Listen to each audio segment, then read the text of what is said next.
Here is the earliest known news item in print about the Byfleet murder and mutilation in Surrey, England in 1888. It appeared in some evening editions, the day after the event. This tiny news agency report got the surname of the slain victim wrong. It calls him Chuter. His surname was Chuter. These crimes were discovered by the victim's son on the evening of January the 12th, 1888, upon his return home from a village band rehearsal about a mile away, where he had played his clarinet for several hours. Evidently, this tiny news announcement was transmitted throughout England by telegraph on the morning of January the 13th. It was sent by one of the wire service news agencies that were based in nearby London. Quite possibly, this earliest announcement was distributed by the central news agency that later in 1888 would become famous in Jack the Ripper's Autumn of Terror. This Byfleet murder and mutilation news item was subsequently picked up on the evening of January the 13th. 1888 by the Lancashire Evening Post and the Sheffield Evening Telegraph. These two identical articles were the earliest published news reports of the Byfleet murder that I found in my research. There may have been other accounts published even earlier, that is, published on the morning of January the 13th, that have yet to turn up.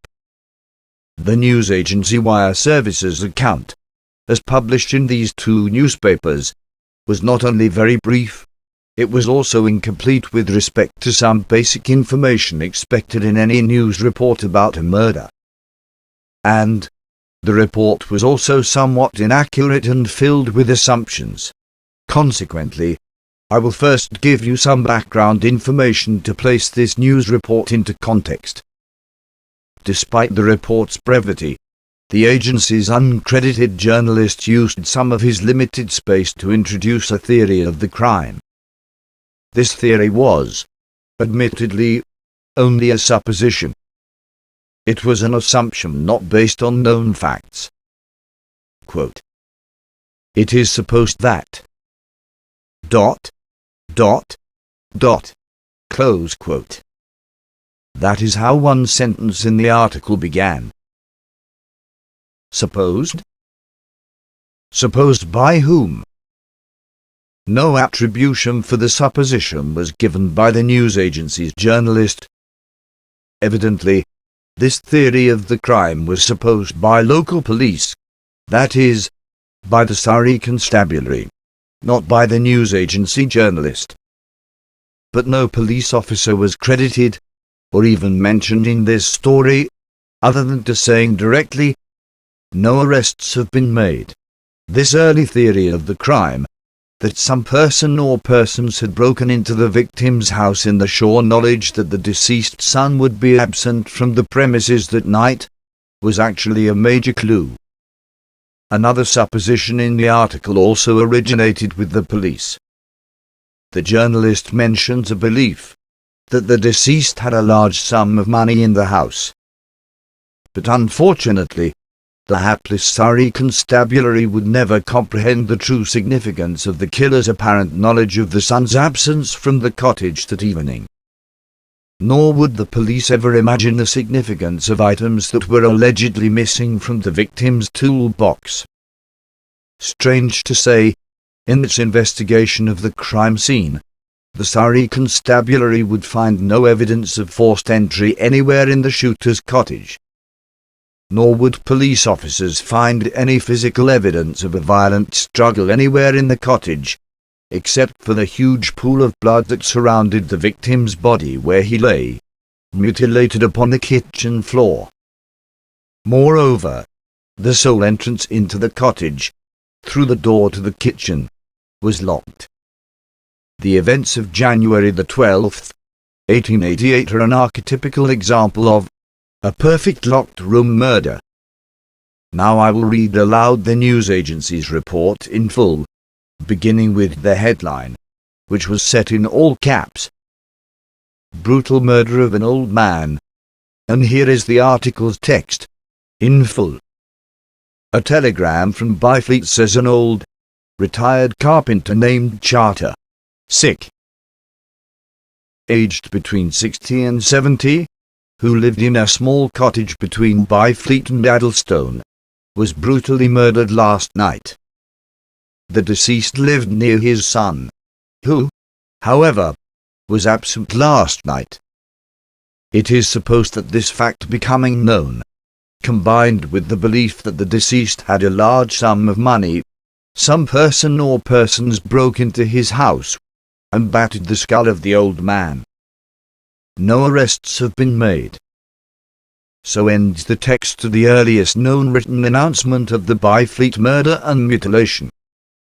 If you enjoyed listening to the news about this historic crime in 19th century England, please consider subscribing to this YouTube channel called A Trail of Blood. If you subscribe and click the bell for updates, you will be notified of additional news about the Byfleet murder and mutilation as new videos are added to the channel. Also, viewers of these videos are encouraged to post their written comments with their reactions, opinions and questions about the events in the crime and Mark Starr's research. All material in the videos presented on this channel is taken with permission from American author Mark Starr's highly acclaimed book, The Byfleet Murder and Mutilation. A Trail of Blood. Volume 1. January the 12th, 1888. This book is published by Noteworthy Editions in California. It is distributed by kdp.com. Among the published reviews that Starr's book has received is an official review on the website of the online bookclub.org, England's largest book club, which awarded Volume 1 in the series 5 out of 5 stars. In addition to 465 pages of detailed factual information about this historic murder, Mark Starr's book also contains numerous color photographs, documents, drawings and maps illustrating every aspect of this hitherto unsolved crime. Noteworthy Editions has announced that the second volume of Mark Starr's series A Trail of Blood has been scheduled for release near the end of 2025. It will be entitled The Byfleet Murder and Mutilation, Solved. And indeed, in this second volume, Starr will present his solution of this 137-year-old hitherto unsolved murder mystery.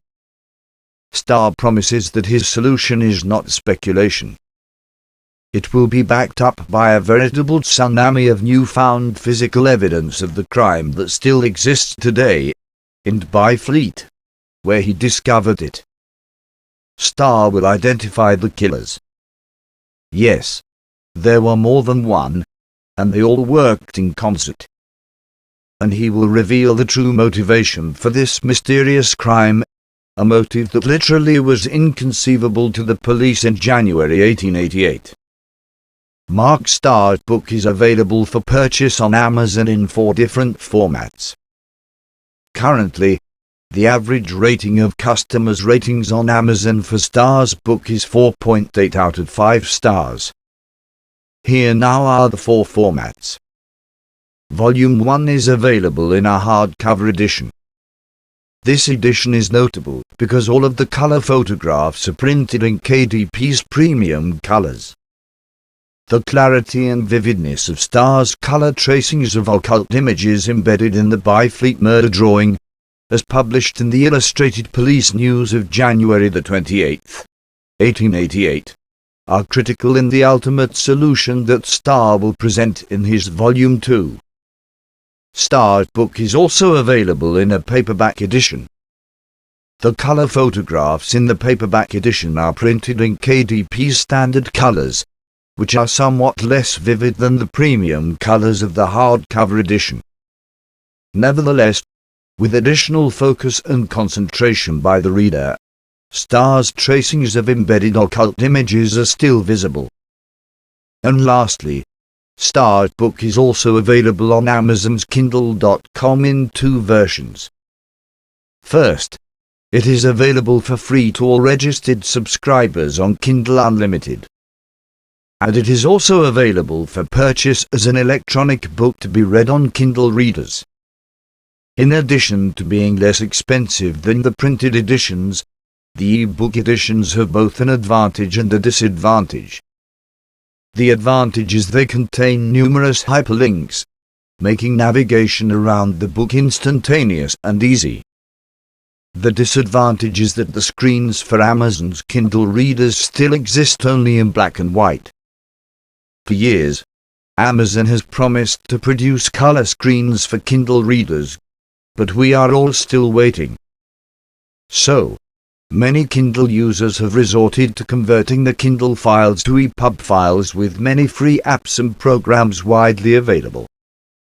I strongly recommend to those who purchase the Kindle editions of Mark Starr's book to convert the file to EPUB format and view it on a desktop, either Mac or Windows, a tablet, either iPad or Microsoft, or a smartphone, either iOS or Android. So, be sure now to subscribe to the YouTube channel Trail of Blood, and join me next time with more news of one of the great unsolved murders in the history of crime in Britain. This is not fiction. It is not speculation. Not only did this crime really happen, its ramifications were later felt far beyond the confines of this tiny village in Surrey. At the end of this complex and, frankly, astounding series of events, you will find out who did it, and why. The solution will shock you to the core.